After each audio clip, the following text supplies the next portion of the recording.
to you, sir. Thank you for coming on. Thank you for having me, man. Appreciate it. Like, how could I not have you come on? Because I have a very diverse audience. Right. So I don't just have inner city audience. I got people that are out in the rural areas that listen to this as well. As a matter of fact, I've had people hit me up that listen to my show all the way as far as like Illinois and people outside the city of Chattanooga. Right. So I had to have you come on because. Let me say this, man. I was reading the newspaper the other day, right, and I saw because I hadn't met you before this, right, and I saw it said you were speaking out against something going on with the East Chat. Yeah, that. East Chat, where I'm from. Like speaking out against like the different politicians here in the city or whatever, giving your opinion on that. It said MARIE MOTT so she's been the biggest person speaking out so far. I said, oh, this was showing going on. Okay. I said, now I get it. All right. Now I get it. Yeah. Yes, I've been speaking against police brutality. Okay. I'm not a fan of targeting gangs when you have people in the police department that are killing folks, beating people. We had officers that were accused of raping women last year. Right. We had a lot going on. Right. And then, your documentary touching on the sheriff. And even, did you hear like the Tommy Hubbard? No, I didn't, but I saw you make a post about that the other day. Enlighten me on that, because I'm in the dark about that. So, he's part of the Bounty Hunter Bloods. And this was like all the back in 2014. Yeah. And what that told me is that the police, they named all these folks who supposedly that they thought were doing the shootings. Right. They got all the surveillance. They got tens of millions of dollars behind them. Right. But how do we get from 2014 to 2016 where we had Bianca Horton get murdered? Right. We've had all these women get murdered. We had people get murdered. And you never took these folks off of the street. But you locked these guys up for almost life sentences or 20 or 30 years for an alleged conversation. You ain't never seen no dope on them, but you got the sheriff who had bricks and extorting businesses and giving guns to felons. And what did he do? 2 years on an 8-year sentence? 8 years on a 16-year sentence. Oh, man. Yeah. So, which is still a blessing according to what he got caught with. Exactly. So, man, just like the hypocrisy of the system, like I talk about that, and people in power, and in particular people who represent like our neighborhoods, like West Side, South Side, East Chattanooga, they have a responsibility to openly criticize what's going on, and then come together and formulate a strategy on how they're going to fight as a collective against what's going on. Because it's not enough to just talk about it. You have legislative power to be able to do things about it. And then you have a power as a council person to then check the mayor who has who blow the whistle, on the bulldog. But introduce yourself to the people who may not know you and let them know who you are. Jamal, MAAL the Pimp Hicks. MAAL the Pimp is my artist name, entertainment name, I guess you could say. Chattanooga, Tennessee, born and raised. And I was actually raised in college here, of course, the West Side Project. So, I'm from the area, so I definitely understand what's going on. I've made a lot of nationwide moves since then, but I'm born and raised here in the city. I'm an inner city dude, so I understand the politics of the streets, and I'm from that, so I understand that. I happen to have a business mind now, so I take the two and I mix it together, and that's how you was able to get this 32 documentary out of me, because I'm from the streets, I'm from the neighborhood. I know a lot of these guys who are being accused of doing this or that, because I used to be that. You know what I'm saying? So I just take that and I put it together, and I feel like I'm one of the few people who can present it in a way that it can be understood. So I'm a local entrepreneur. That's what you can call me. And that's amazing. Like, first of all, congratulations on doing things like that. And then I saw that you had an opportunity to have this documentary picked up by Netflix. No, actually it was Vimeo. Vimeo, okay. Yeah, Netflix was the first option that was on the table, but we turned that down and ended up doing a streaming deal with Vimeo. Yeah. Okay. Yeah, so yeah. But so this is major, folks. Like, first of all, shout out to people here in the city of Chattanooga, because sometimes people get the perception that people are not doing big things in the city. And people are doing big things in the city in different avenues, and that's an amazing thing to have going on for you. It's just me having my business together, you know what I'm saying? I got a college degree in recording industry music business, 2 minors, one in mass communication, one in entertainment technology. So it's a lot more that meets the eyes of what you see with me. Exactly. Which is why you can't judge a book by its cover, because you never know the value. Everybody has value, not just a particular look or particular type of person. Right. Let me spit my gum out. Good morning, good morning, good morning. Talk to the people. Good morning. I have a little book I'd like to send to David J. Tulis. What address may I send that to? If you could, please go to Nooga Radio 92.7 FM, the Facebook page, and inbox the station. We'll get you that information. Oh, say that again. You're breaking up. If you could, please go to Nooga Radio 92.7 FM Facebook page. then we can get you that information if you send us an inbox. Okay, very good. Thanks. No problem. So, what? So, That might work better. oh, go ahead. Lil Mo, talk to the people, let them know who you are. What's up, rolling? Yeah, I'm rolling. What's up, Chat Town? This Lil Mo Films, man. Checking in. Lil Mo Films. So, Lil Mo, like, I see you doing a whole lot of stuff in the community. Like, how did you end up getting involved in working with MAAL on this documentary? Well, honestly, MAAL the Pimp was one of the first people to ever come to Lil Mo Films and see, took credit on what I got going on, you know what I mean, to believe in what I had going on. And when we came up with the idea of this 32 documentary, he just had the vision for it, man, and the way he explained it was so detailed that I was all in, man. I said, man, anything I can do, you know, to put forth to make this go through, because this is a conversation that needs to be had. You see what I'm saying? Like, it's a lot of stuff that's getting swept under the rug in Chattanooga, and until we, the people who it's affecting, speak on it, you know what I'm saying, they just gonna keep doing it. Right. So, you know, we gotta speak up, man, and this was a way to visually and just a way for us to put our art out there and have a conversation about what's going on in this city, man. Absolutely, because one of the things that is a principle of Kwanzaa is Kujichagulia, which means that you are going to tell your own stories about your community. And one of the things that we have to have is media outlets to be able to talk about what's going on from an honest perspective. Yeah. Because you're right. Like, if it's a situation to where people outside our community are telling the stories, right? And then a lot of times they're not talking to people who talked to the people who were in jail, right? You did. Right, I did. Right. You're talking to the people who went through the case, right? And then who's talking to the people in the community? It's not enough to just give your opinion on a situation. You got to get the facts. Like a lot of the feedback I was getting from this documentary, especially with some of the people that came to the release party, and then people who have been just approaching me in the street, they was like, I never knew that much detail about it. I only know what I was told on the news. Mm-hmm. And of course, they're going to edit that and limit that on the news. They're going to tell you what they want you to know. And I'm going for detail. Me, I went and did a lot of investigation for this documentary. I spoke with a few of the guys who got picked up in the roundup. They talked in detail about their case from beginning to end. Some of the people who worked in news media at the time when this raid happened, they spoke out. And so now, with them not being in news media anymore, they spoke out and say what they really wanted to say as opposed to what they were told to say. So you get a lot of the truth now. You know what I'm saying? So, right, because like one of the things that I saw, and if people just like pay attention, is that the news was reverberating everything the mayor said. Exactly. Right, exactly. They saying verbatim, word for word. These, the mayor says these are the worst criminals on the street. The reporters say these are the worst criminals on the street. What do you mean?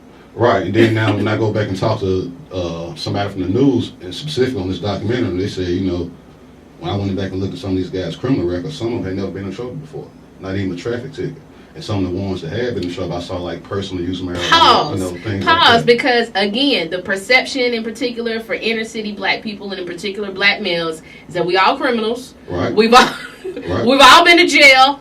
We've all had run-ins with the police. These guys had never had anything, as far as some of them, even a traffic ticket. And not even a traffic ticket. And don't get me wrong. Now, some people had criminal records, but we're talking in general. In general, some of them had never had a traffic ticket. Period.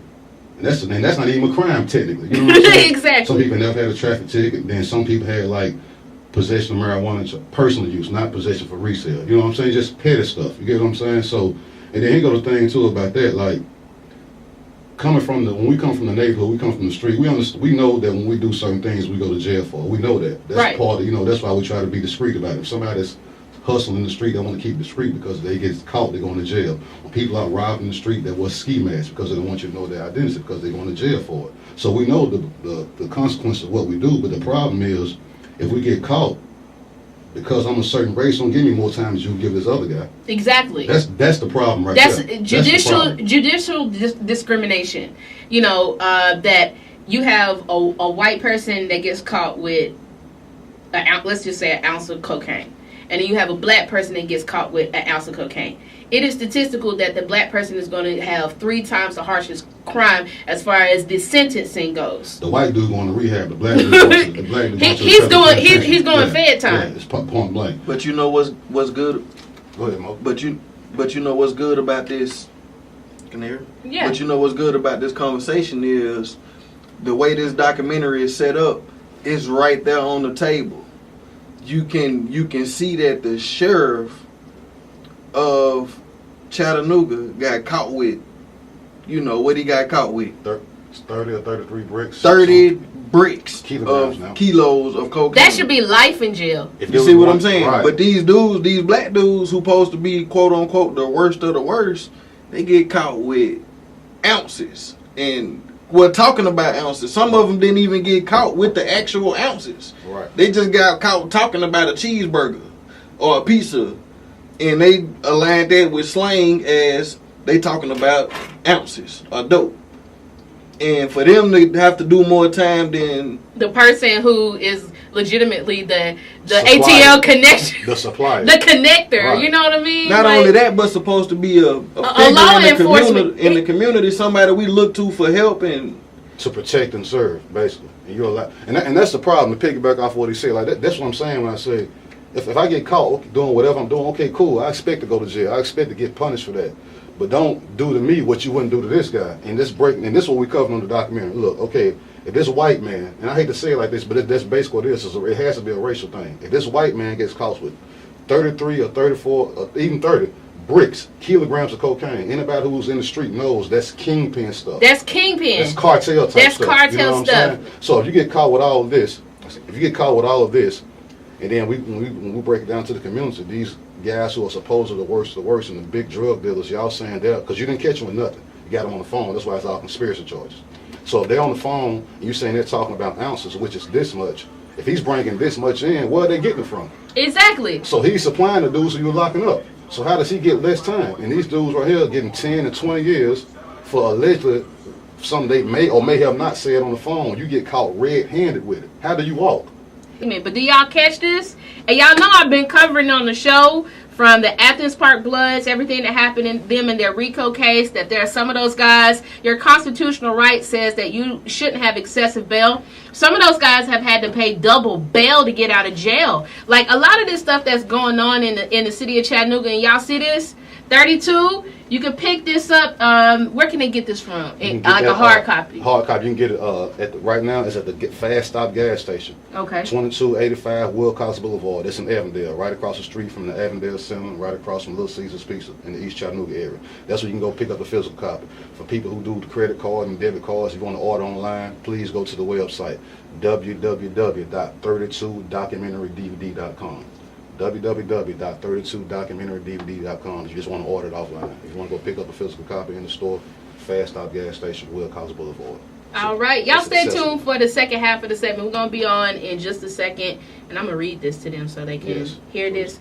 But, man, going over that case and then looking at a lot of things that's been happening in the city, man, it is crazy. Yeah, they clean it up for real, man. Hopefully from this, man, I want some of the laws. That's what really got to happen. We need to talk about that. The law, some of the laws need to be changed. You know, like you got to think about it, like the Bill of Rights and the Constitution, all that stuff. Man, all that stuff. Excuse my language, was written by white folks.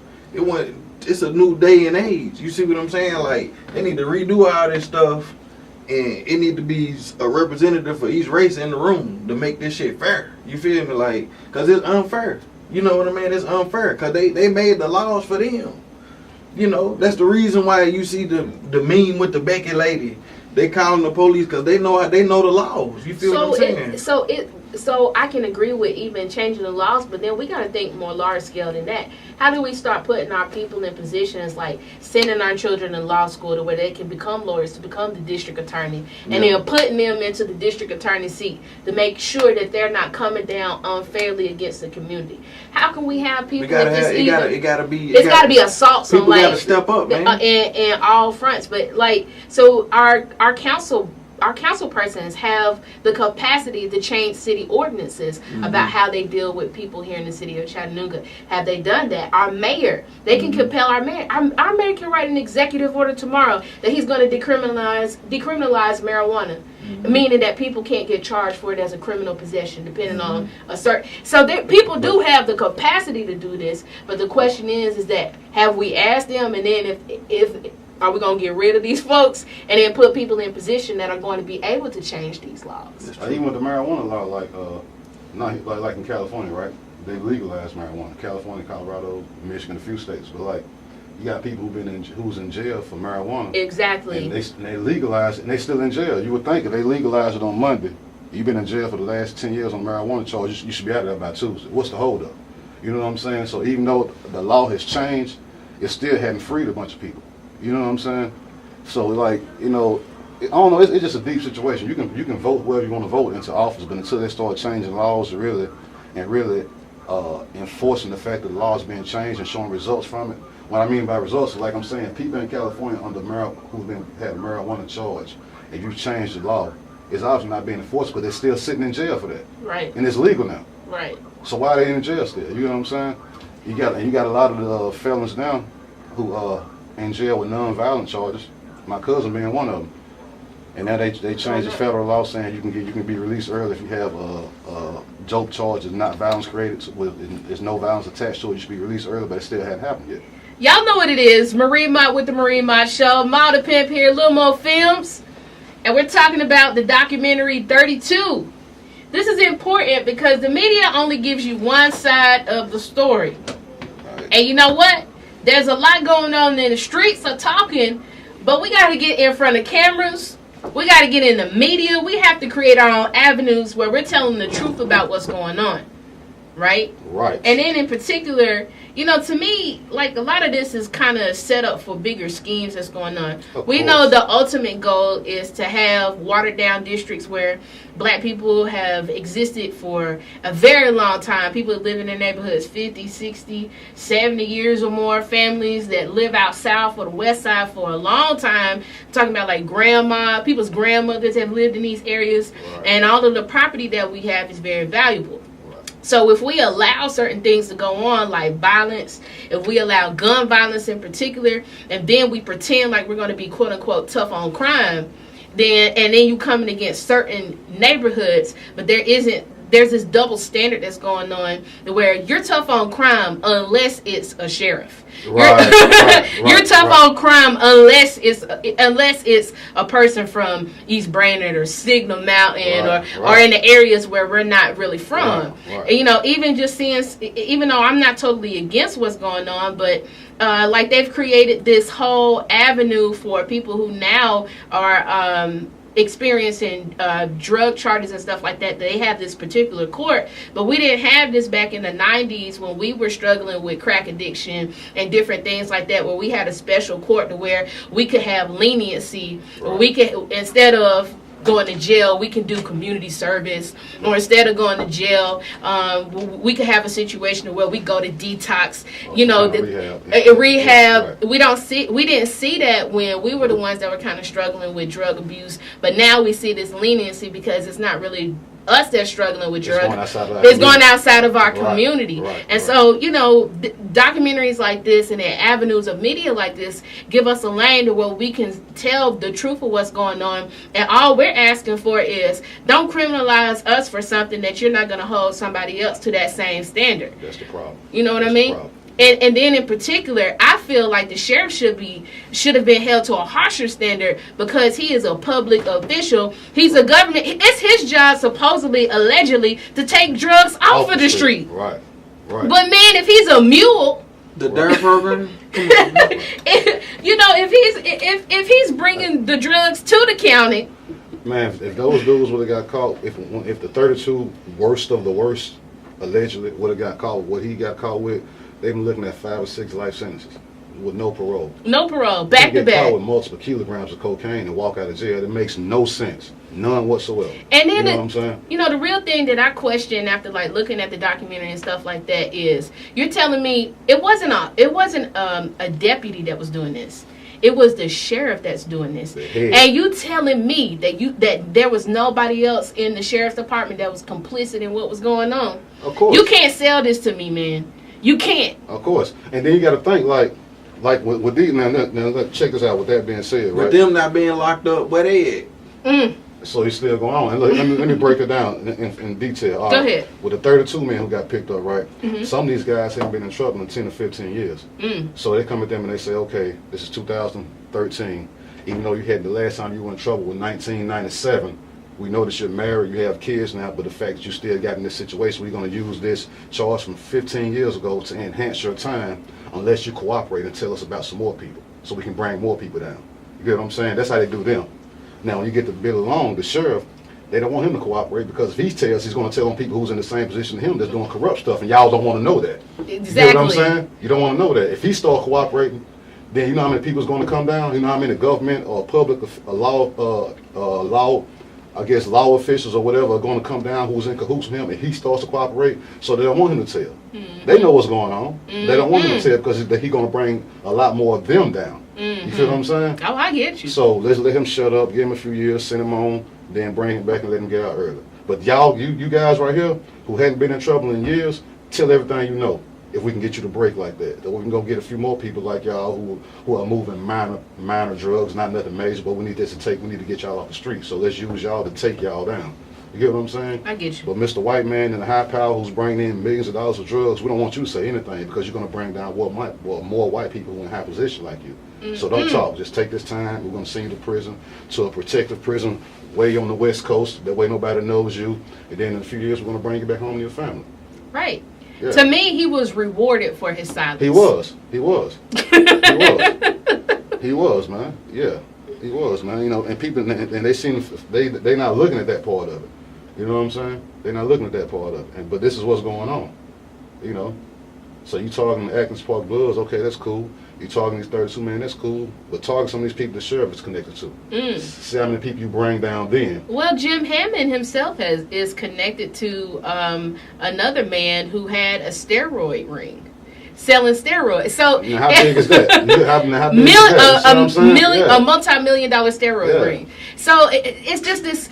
It's just, to me, it's just the hypocritical nature. Right. And then to see sometimes that even some of our own people in organizations or boards or political seats of power are harder on our own people. Yeah. And instead of recognizing that, dog, like when we say that the odds are stacked against us, it's not a feeling. It is right here. It's in black and white. It's the truth. Yeah, it's the truth. Let me read this for the people who are listening.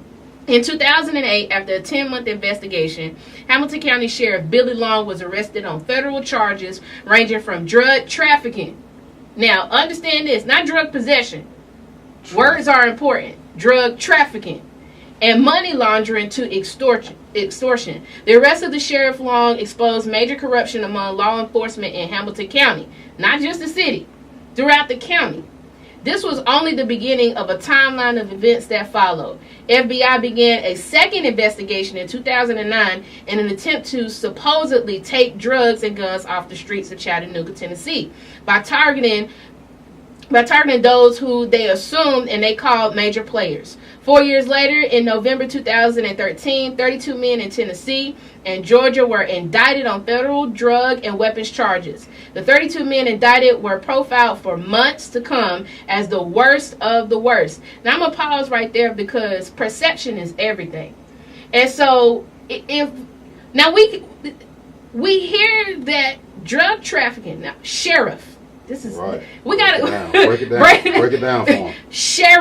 Sheriff, not deputy, not the guys who are out here. I'm talking about the head honcho of law enforcement, who's not only and again, let me explain. He's not only responsible for law enforcement, has a power of law enforcement in the sheriff's department. The sheriff has influence over the Chattanooga Police Department. There you go. Has power to step in over the Chattanooga Police Department. Right. So the sheriff can impose his will within his office and even over the Chattanooga Police Department. Right? These guys were marketed by media and by Mayor Burke with the support of city council members as the worst of the worst.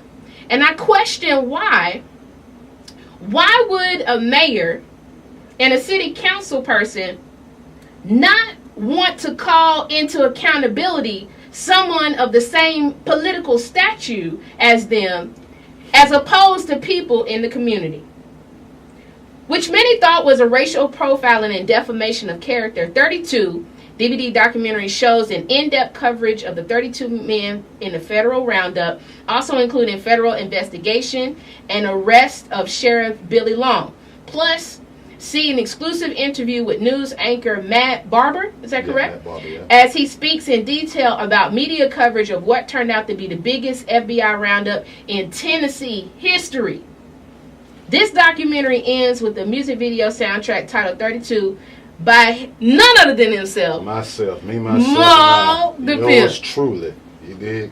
And then the music video, you saw the video. I saw you share it on your page. Yes. Yeah. The video is basically like it's the soundtrack to the documentary. It explains everything that's going on in the documentary. I just narrowed it down into a song. And the video gives you a visual of it. So you can look at it, you can hear the lyrics, and at the same time, the picture's being painted while you listen to the lyrics. You know what I'm saying? So it was real in depth. It was real in depth, you know. So I gave you 3 nice, powerful verses in this video that sums up the documentary, from the way the men were profiled to the sheriff being caught with this and that and not given the same amount of time. And I also just mixed in my personal opinion and things like that. And another thing I said on there, which goes back to how blacks and whites are treated different according to what they get caught with. A verse I say, or a line I say in the first verse of the song 32, I say, the feds only hit the hood, I don't respect that. Because Uda Wa inside the days is where the meth at. Yeah, Uda Wa inside the days is where the meth at. Ain't none of them that call the Fed case for meth packs. You get what I'm saying? So you come to the hood to get crack off the street, small pieces of crack, and get people large amounts of time. You got meth labs and all kind of stuff going on in Uda Wa inside the days and all these white neighborhoods. But when these guys get caught with it, you sweep them under the rug and send them to rehab.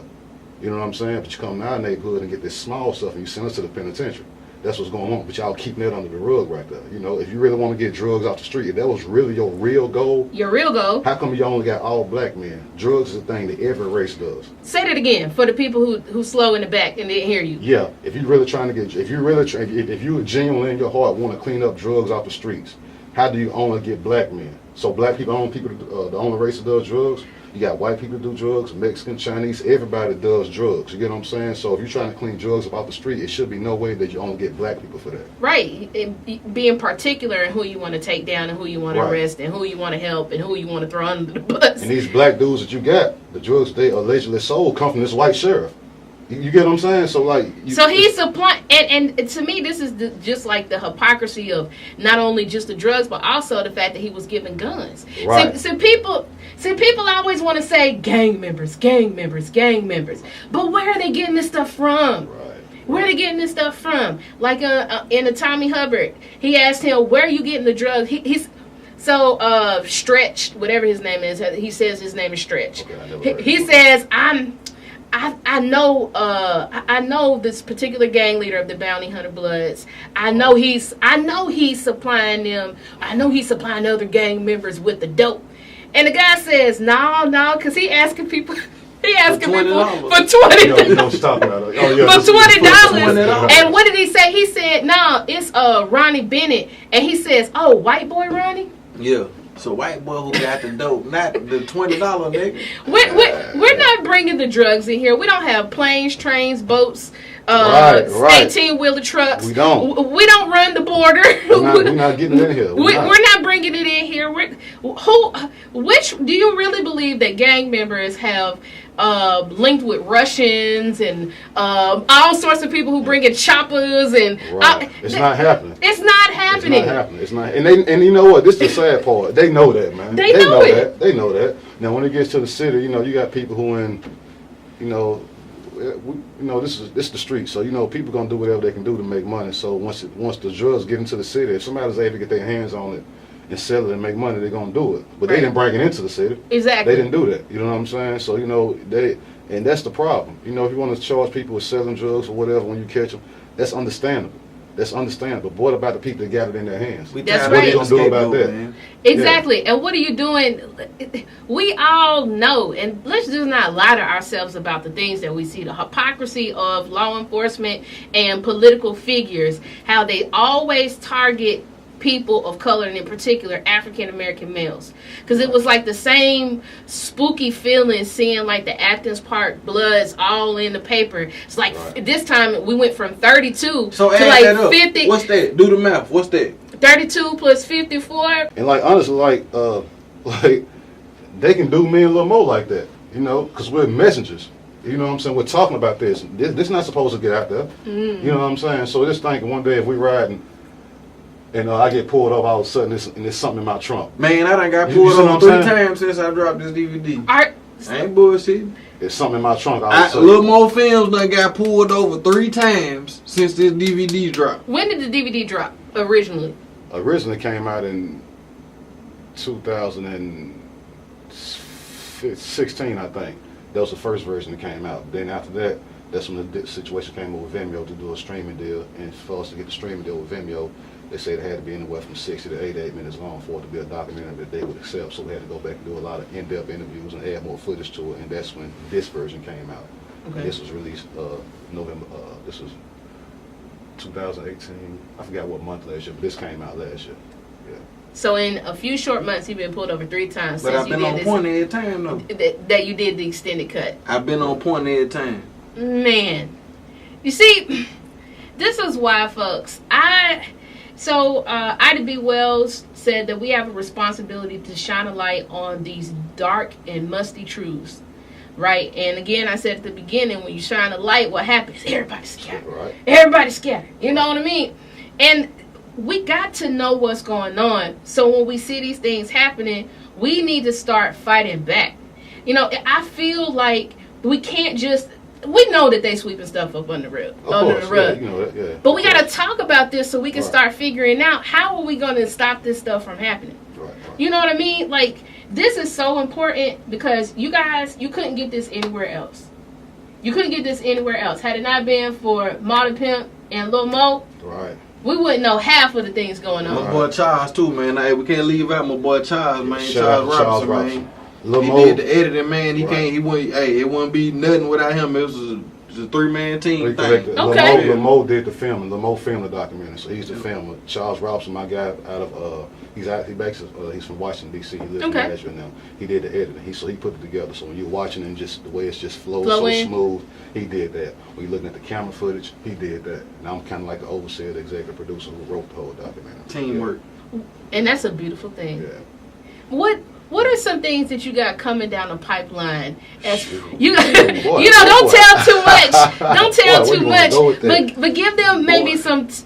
some tidbits on some things that maybe that are coming down the pipeline that we can look out for. With I'll give y'all. Give us some little tidbits. First, let's see here.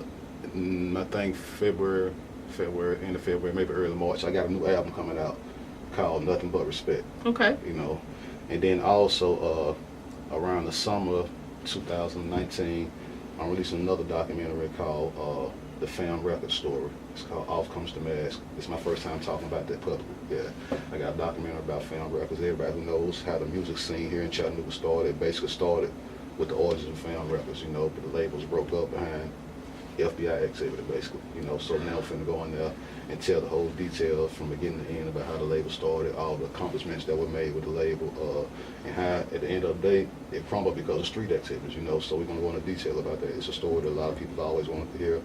I'm probably the only one who can tell that story because I was there from beginning to end. I was there through all of the FBI scenarios and all that, so I know it. So that's going to come out in the summer 2019. And also in the summer, this summer, I'm in a movie that's coming out. I'm in a movie. Yeah, I'm an actor too. Y'all already know that. Yeah, M.T.P, MAAL, the actor. I'm in a movie coming out called The Milwaukee Story. It's called, The Milwaukee Story. It's Too Much Sugar for One Dime. It's the name of the movie. It's based out of Milwaukee, but it's going to be in theaters nationwide. Okay. Starring myself, Lil Boosie, Starlito from out of Nashville, and MJG from the rap group A-Ball and MJG. We're all in this movie together. That's major, I man. hadn't told anybody that yet. Anybody else. But Exclusives! Yeah. So hey, that man, comes y'all out in getting the summertime. exclusives. Yeah. It comes out in the summertime right there, yeah. Mo, what you got going on? Anything coming down the pipeline for you? Man, you better come on with it. MAAL the Pimp talking about the Fam Record Story. Guess who filmed and directed it? Hey. You feel me? My man put me in position. But coming up this Saturday, man, we trying to bring a new vibe to Chattanooga, man. We don't got a lot to do. So, you know what I'm saying? I've been doing the comedy with my boy Big City, you know what I'm saying? But we trying to do the blues and jazz type thing, man, for the grown-up crowd, man. So we got on the 12th, we got headlining Suevo, you know what I'm saying, at the Camp House, man, from 7 to 10 o'clock. Suevo, you know what I'm saying, live at the Camp House. That's this coming up Saturday. So if y'all ain't doing nothing, man, come out and support, man. He an up-and-coming artist, man. To me, I think he gonna be bigger than Childish Gambino, you know, but that's just me, you know what I'm saying? But yeah, y'all come out and support, man. Awesome. So we working, man. See, people be confused. This is what I hate about this city right here, man. They think because we're still accessible to them, you know, we're down to earth, we don't act Hollywood, and you still see it to the same gas station. That you just constricted to the city. Yeah, man, when you don't see me or him or a few more people, man, we gone. We on flights out of town going everywhere and getting money for it. You know what I'm saying? That's not bragging. That's the real deal right there.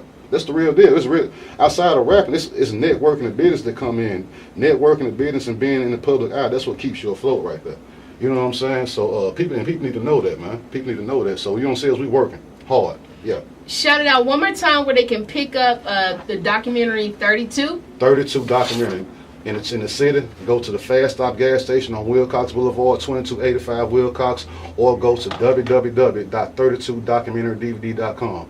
Follow me on Instagram. Follow me on Facebook at MAAL the Pimp. I appreciate y'all. Where can they follow you, Mo? Hey, everything, little more films, everything. Subscribe to my YouTube. I'm trying to get them followers up, man. If you want to know the history of Chattanooga hip-hop, just go to Lil Mo Films, man, on YouTube. Facebook, Lil Mo Films. Instagram, Lil Mo Films. Chattanooga, man, this Lil Mo Films, man. Y'all keep the power up. Chattanooga, man, we making big moves. Let's do it. That's right. If no one is taking the time today to tell you that they love you, I love you. And guess what? It's absolutely nothing you can do about it. See you guys back next week on the MARIE MOTT Show.